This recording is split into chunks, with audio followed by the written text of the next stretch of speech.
A hotel heir's decision to end his relationship with a commanding woman sets off a gripping battle for control and dominance. In a luxurious hotel room at Porterfield Hotels and Resorts, a wealthy heir, Hal Porterfield, contemplates his upcoming interview while holding an elegant wristwatch. Unexpectedly, the room service rings, urging him to order food for himself and his guest who is about to arrive. Shortly after, Rebecca Marin, a blonde legal counselor in a suit, knocks on the door. The man promptly excuses himself from the call and warmly welcomes her inside. As he resumes his conversation with the hotel staff, the attorney waits at the table and opens her suitcase, revealing documents from the hotel company's board of directors and a recorder. Shortly after, Rebecca rises from her seat to see Hal's laptop wallpaper, which is him and his dad, Philip Porterfield, the hotel's CEO. After speaking with the room service, the client approaches the attorney to start the interview for the CEO position of the hotel company. Rebecca then turns on the recorder with his consent and asks for basic identification details. As he responds, the counselor diligently takes notes. Suddenly, Hal interrupts with concern, wondering if his answers could lead to rejection from the board. While the lawyer acknowledges the possibility that the board will review his profile, she clarifies her role in verifying the information he provides. The attorney assures him that she'll catch him if he's dishonest, prompting the interviewee to be truthful with his answers about his liquor and illegal medicine use. Soon after, Rebecca delves into questions about his intimate life's history. However, when he candidly admits that his first physical encounter happened with a camp counselor at 13, the attorney immediately accuses him of lying. In a mean tone, she promptly corrects him, insisting that his answer should be 25, not 13. When Hal wants to move to the next question, the attorney circles back to his first encounter in his mid-20s, implying that he's not ugly and that girls liked him. Upon hearing the lawyer's unnecessary remarks, the man suddenly shakes his head, asserting that it's not in the script he wrote. It turns out that they're role-playing, and Rebecca is a dominant professional woman.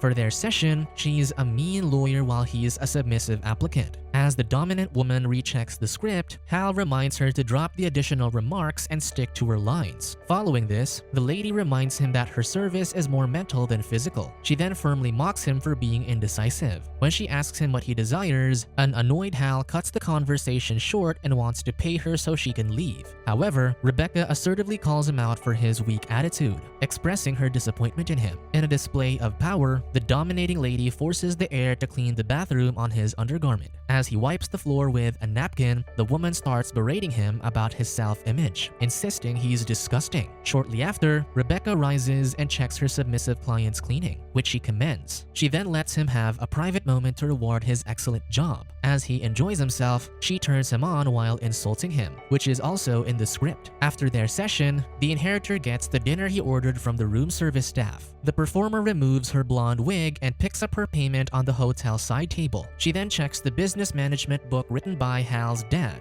As the dominant lady flips the pages, she discovers Philip's memorial card. Suddenly, Hal returns with their food. Satisfied with her service, the wealthy heir applauds the actress for her incredible performance, prompting the humble woman to credit him for being a good co-actor. While enjoying their meal, Rebecca mentions that she liked the argument scene, noting her client's commitment to his role. The dominant actress fondly recalls her line about her work being mental, not physical, and the client reminds her that she had mentioned it during their first session. She also finds it intriguing that the script was inspired by his dad's passing and his new role at the company. When the woman asks how he's holding up with his father's loss, the heir shares that he's dealing a lot with inheritance and misses his father. Shortly after, he inquires how she learned about what happened to his dad, prompting the woman to reveal that she discovered it from an article. When Rebecca asks about him becoming a successor, Hal shares that he was expected to take over ever since he was young, but there are just some things he needs to deal with before finally owning their hotel empire. Upon hearing this, the performer immediately assumes he's having difficulty with the board of directors based on his script. However, the wealthy man clarifies that their company isn't structured to have one. Shortly after, Hal gives Rebecca an expensive watch as a gratitude gift for her valuable work. He then politely tells her he is ending their professional relationship as he transitions to his CEO role.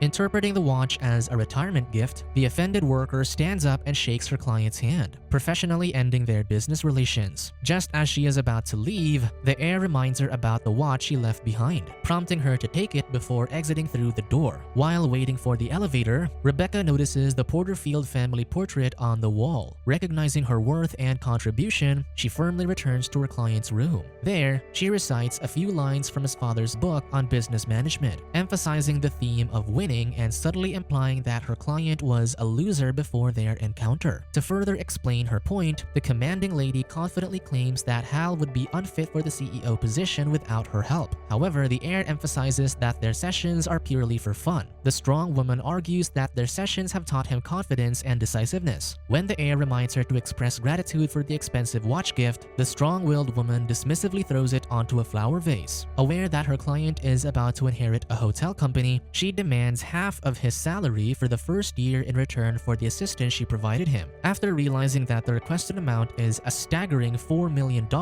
Hal firmly declines the offer, considering Rebecca's demand to be unreasonable. However, the strong-willed performer resorts to blackmail, threatening to publicly release their recorded sessions unless he complies and hands over the money. At first, the heir remains skeptical of her words. He confidently asserts that times have changed and people no longer care as much about others' actions, wealth, or private affairs. However, the dominant woman skillfully manages to twist the situation around, making him reconsider his stance. As Rebecca discloses that she placed a hidden camera in the room to record their sessions, Hal becomes nervous, demanding she show the device. However, the playful woman turns on the radio, dancing to the disco music while dropping hints about the video recorder's whereabouts, leaving the anxious man to search for it. During his search, the enraged successor starts hurling his fragile possessions, shattering glasses, vases, and mirrors. Meanwhile, the dominant lady continues to taunt him, emphasizing the dire consequences awaiting him if the board discovers his secret, branding him a loser. Furious, Hal retorts that despite being exposed, he will always have wealth, unlike Rebecca, who will remain in her current low-income status, doing mundane tasks like laundry and cleaning. To maintain control, the assertive woman directs his attention to the television. As he forcibly removes and hurls the device to the floor, the dominant lady points out that despite his wealth, he still feels worthless, like trash. As the heir focuses on his search, his attention turns to the light bulb, following a clue from the playful woman that the hidden camera is inside. In his attempt to reach the socket after breaking the light, he inadvertently electrocutes himself, causing him to collapse on the floor. While Hal lies on the ground, Rebecca cautiously approaches to examine him. When the inheritor asks if she's just messing with him, she shakes her head, implying that the camera still exists in the room. When he questions her motives, she reminds him that he finds their dynamic arousing, evident from his body's response. Irritated by her remark, the wealthy successor rises, threatening that he could effortlessly eliminate her from his life. In a display of rage, Hal pushes the shelf to the floor as they return to the living room. He declares that the dominant performer means nothing to him and promises she will regret what she did. As the heir threatens that he can get rid of her, a fearful Rebecca admits that there was never any video and that she had been lying from the start. Feeling relieved, Hal commands the lady to leave the hotel room.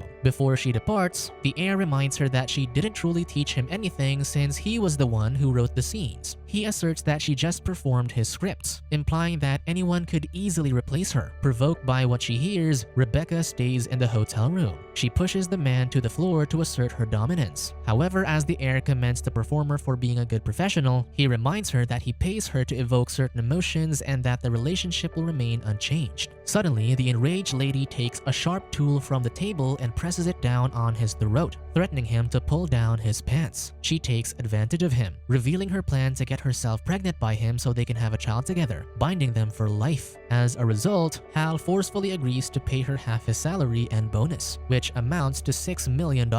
Shortly after getting what she wants, the dominant woman stops her exploitative act. Shortly after, the successor sets up his laptop and emails his lawyer to assist with the money transfer. As Rebecca prepares to leave, Hal asks if she wants to have children. However, the strong-willed lady responds that she just said that to win the argument. She adds that she's unlikely to get pregnant because he has endometriosis. After wishing him a great weekend, the fulfilled performer exits the door. As she steps into the elevator, her mobile phone rings, and she sees a call from Alexander, her ex-fiancé. However, she firmly tells him not to call again. Just as the elevator doors are about to close, an anxious Hal interrupts to ask her about something important. Concerned about the potential for future blackmail, he anxiously inquires about how he can be sure she won't return to exploit him again. When Rebecca suggests that Hal should trust her, he insists on having collateral as assurance. They then continue their conversation in the hallway. The anxious inheritor shares his worries about seeing her again when she returns to blackmail him, emphasizing that he is unprepared to handle such a situation. Feeling offended by his reluctance to see her, the irritated woman dismisses his request for collateral. Instead, she demands a high-ranking position in his company with a generous salary, benefits, and a place near him. However, the heir quickly deems the idea absurd and firmly rejects her request. As Rebecca returns to the elevator, Hal promises to offer the strong-willed performer $6 million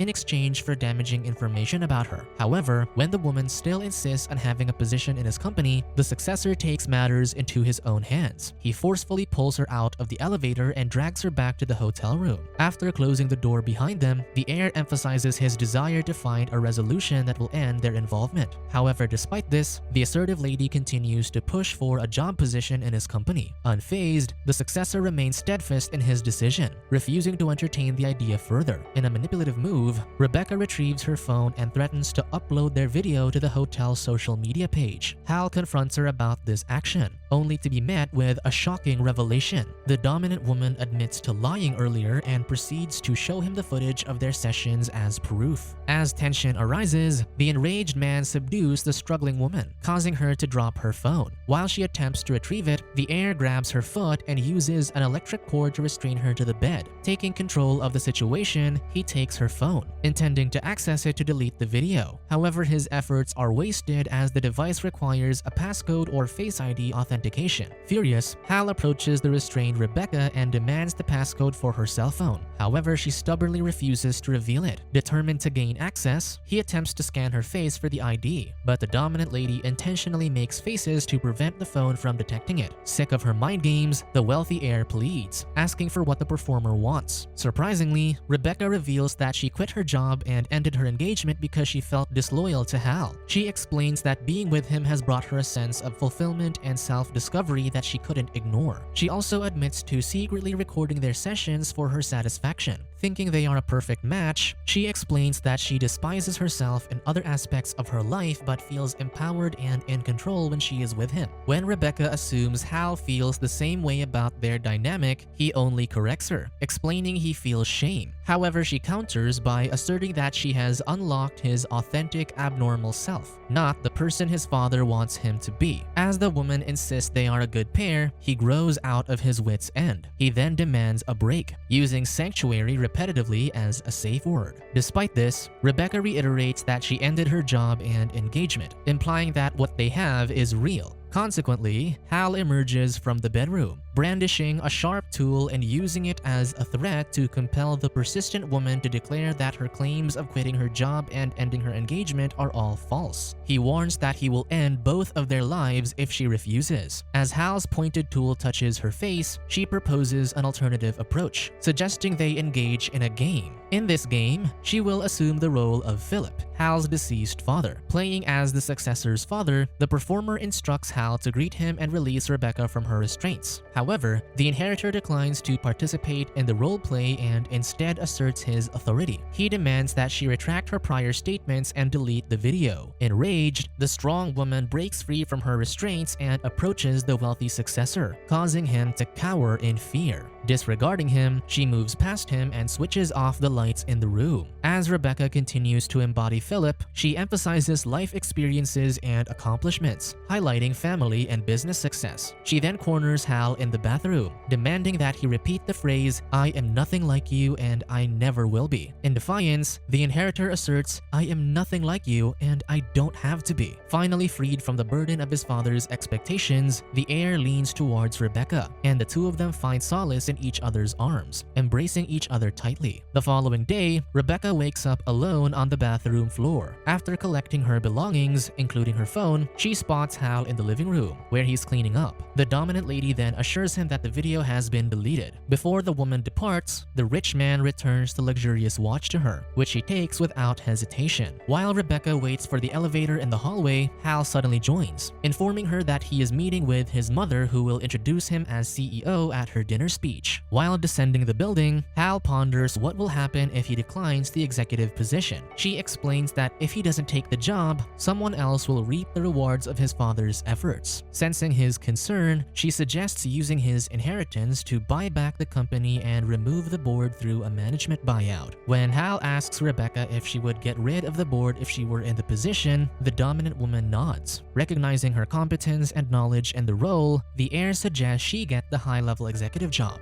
Noticing her hesitation, Hal reminds the strong-willed woman of the passion and fulfillment she experiences when she's playing the game or dominating people. He highlights that taking on the position would give her that sense of empowerment daily. Once the dominant woman becomes CEO, the submissive man shares that he will provide her emotional, mental, and physical support. Given his compliant personality, he emphasizes that he is fit to be her house husband. Once the elevator opens, a skeptic Rebecca questions what Hal will tell his mother to make his plan work. He then confidently states that he will tell his mom they are deeply in love and that she will take charge. Just before the elevator doors close again, the couple seals their agreement with a passionate kiss. Subscribe to watch more videos like this, turn on notifications and leave a like to help the channel out. Thank you for watching.